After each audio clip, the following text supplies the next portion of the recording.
staged UFO attack on Earth. We have been preconditioned by all the media for the past couple of decades to slowly but surely start accepting the existence of aliens and UFOs.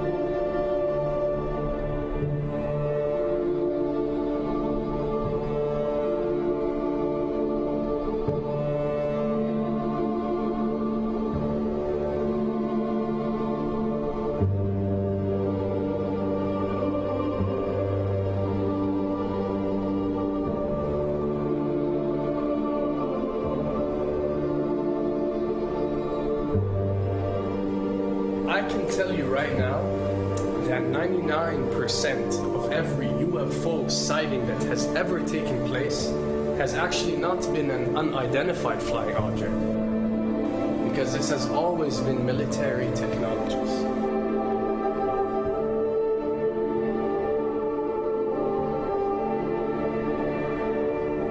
Another thing I'd like to point out is surveys and questionnaires. You know, we get surveys and questionnaires all the time, sent out by the state or by the government or by our rulers and our officials and so on and so forth. Do you really think that these ruling powers care about what you think? Do you really think that they're waiting to ask you and receive your answer before making a decision? What happens with these questionnaires is that they are released. For example, what country do you think the US should attack next? And if it yields back results like 70% of the US population believe Iran is the next country that should be attacked, this is actually a study conducted for the effectiveness of the media propaganda that they are using. So when they get such results, they look at it and they be like, all right, amazing. Our media propaganda is working. We are purposely trying to manipulate people to think that Iran should be the next one, and check out the survey results. We're doing a great job in propaganda.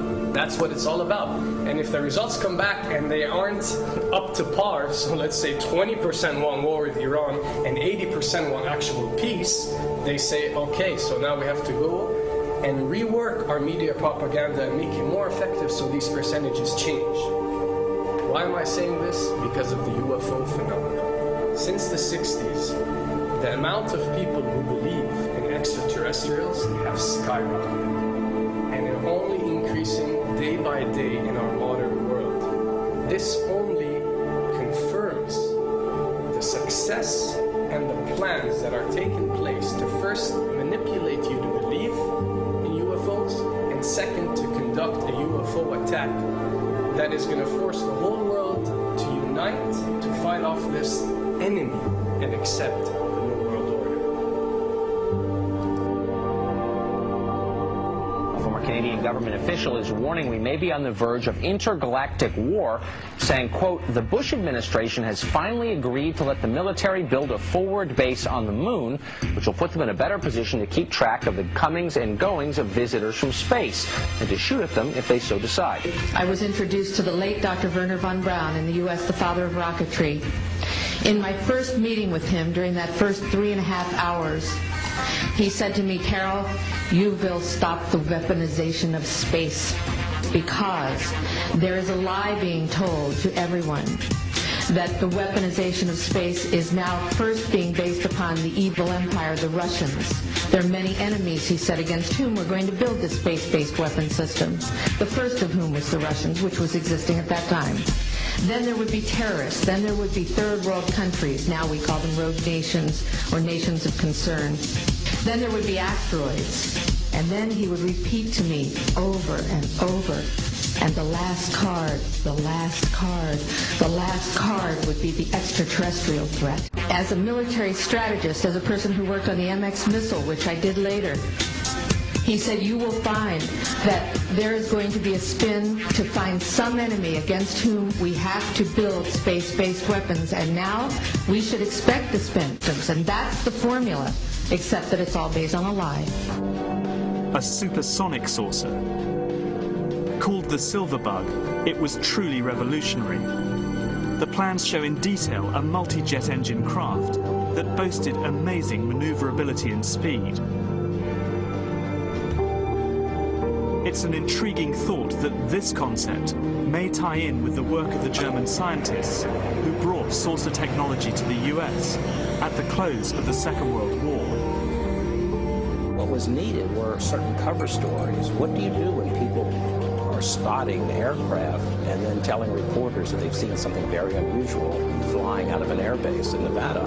And frankly, this was the origin of a lot of the sightings that took place in the mid-50s, 1954, 55, 56, of unidentified flying objects, the UFOs. So the CIA was involved in encouraging people to believe that, yes, they saw UFOs, and the CIA and the military tried to be very helpful to reporters to get these stories out, to divert the attention of the country, particularly the people in this region, about what they had actually seen. Mexican Air Force pilots capturing on videotape what are said to be 11, count them, 11 UFOs. The Mexican Air Force has released a video that some of you are going to find difficult to believe. A journalist says it shows images of UFOs tracking a Mexican military plane. So what's the truth about UFOs? The story of successive attempts to develop radically new forms of flight, conducted under the strictest secrecy, is inextricably bound up with our relationship with UFOs over the last 60 years. Whether it's Allied pilots buzzed by strange balls of fire in 1942, or the Roswell incident 5 years later, there is a strong case to be made that secret military technology offers a convincing explanation for many UFO stories. Anytime the government has secrets that they can keep from us, they can manipulate us by those secrets. In essence, they still remain 25 years at least ahead of us in technology, information, and knowledge, and secrets, and they are using them against us. I heard over the years many times over that the plan to usher in the New World Order would be to make all the people in this country and around the world feel totally helpless to prevent the New World Order from occurring, this world dominance plan, by saying that we had been invaded by aliens, so that we would say, oh, please, UN, come in and help us all. So bear in mind that there is a plan, orchestration, to get people to be submissive through a secret technology and information that they're keeping from you under the blanket of the so-called National Security Act.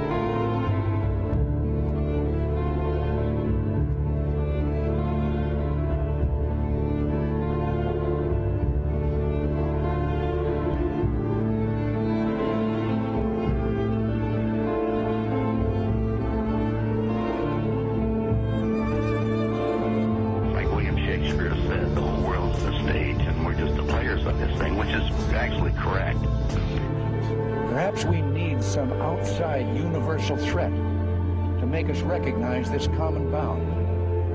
I occasionally think how quickly our differences worldwide would vanish if we were facing an alien threat from outside this world.